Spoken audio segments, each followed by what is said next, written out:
Welcome back to AM Northwest. A new docuseries goes inside history's most notorious psychology study, one that demonstrated how ordinary people can do terrible things given the right circumstances. Now, in the Stanford Prison Experiment, Unlocking the Truth, filmmakers talk with those who participated in the study, many for the first time in 50 years.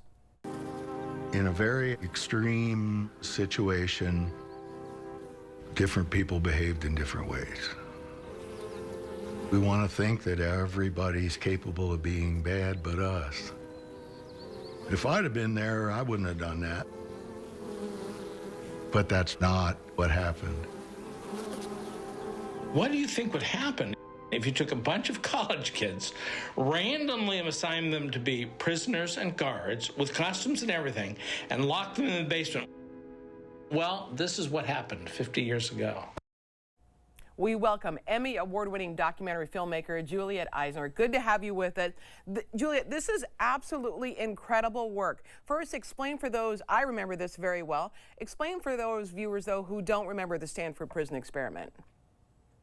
Yes, so the Stanford Prison Experiment is a rather crazy study that took place in 1971 where a professor named Dr. Philip Zimbardo essentially took 24 kids, locked them in the basement of the psychology department, and split them into two groups. Half of them would be prisoners, half of them would be guards. And he essentially asked them to role play. And as the story goes, over the course of 6 days, the participants chosen to be guards kind of turn into these abusive, cruel, mean, sadistic guards. And these participants chosen to be prisoners, you know, start to have mental breakdowns and are dehumanized. And it becomes, as you said, this study that shows us that, you know, in a particular situation, in a power dynamic, we all have this capacity to be evil. And our show really kind of puts that to question, right. I would say. I understand that you were inspired to delve into this during a COVID quarantine. Yes, that's right. I had a lot more time on my hands. Yeah, didn't we all? So the little side passion project, and just started researching this thing because I was curious and interested and so compelled by this story. Yeah. And just very realized that so few of the people who were part of it had ever really spoken out. And that kind of just got me going, and I wanted to know what they had to say and started to find them and talk to them. And a lot of them had very different stories to tell. You know, as one of the guards says, you may think you know, but you have no idea. And that was 100% the case on this one. Well, the idea of an experiment is not to have interference from the person conducting the experiment. And Zimbardo actually did really kind of lead these guys on, tell them what they needed to do, how to act. And a couple of the guys thought it was a role they were playing. So now we all see this a little differently. It's fascinating. Yes, that's right. I think there's a lot of elements that were left out of the story. You know, the researchers really did have their hands in this study. They were tipping the scale in a way that they weren't so forthcoming about when they were talking about this for the past 50 years. And it does put it into a different perspective. You start to understand maybe a little bit more why certain things happened and, you know, why these people acted the way they did. And it definitely makes you think, you know, kind of makes you question everything Yeah. I know one guy, I think Dave, talked about how he was playing a role like an actor, playing a part. So that's how he came about it. One man who was brought in, young man who was brought in, he quit. He didn't want to be a guard. He saw what was going on, which is what I would hope we would all do. That's right. That's right.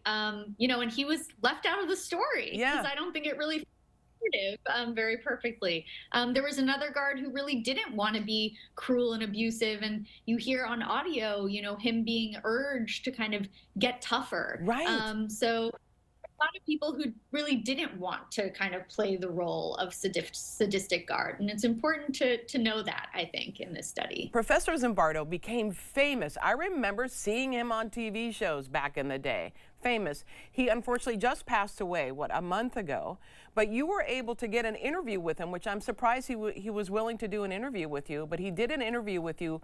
What is your takeaway from that interview?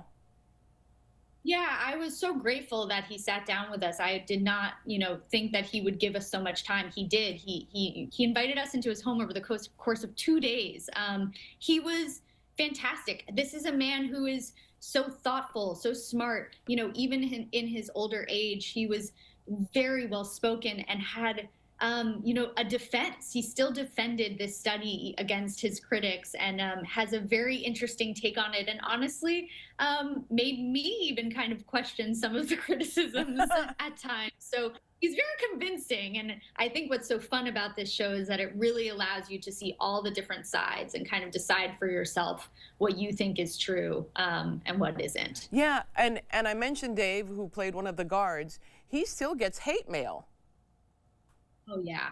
Oh, yeah. I mean, this is a man who has been kind of cast as, the John Wayne evil character. His face was plastered. He was the one who, really was. His face was plastered all over the newspapers, headlines, and everything. And he still, as, he says in the film, he still gets hate mail. People are still, harassing him. And they don't really take the time to understand where he was coming from. And I think it's really important to do so. You learn a lot about. Absolutely. I was really upset about some of the really cruel things that the guards did to the prisoners or made them do to each other. And it seemed like there was only one female voice of reason who said, this has got to stop. And the experiment was stopped after 6 days instead of the 2 weeks it was scheduled for.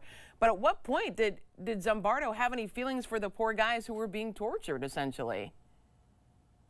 Yeah, I mean, Dr. Zimbardo will say that he kind of got caught up in the role of prison warden. Yeah. Just as these participants got caught up in the role of guard and prisoner. And, I don't know if he would have stopped it had it not been for his girlfriend who came in and said, this is horrendous. Yeah. Of course, we have a Thibault Letexier who thinks that story is completely bogus and that it made a good well, but again, kind of allow the audience to decide for themselves what they think is true and what isn't. But but Dr. Zimbardo was fully kind of in the role, just like everybody else was. Wow. At least.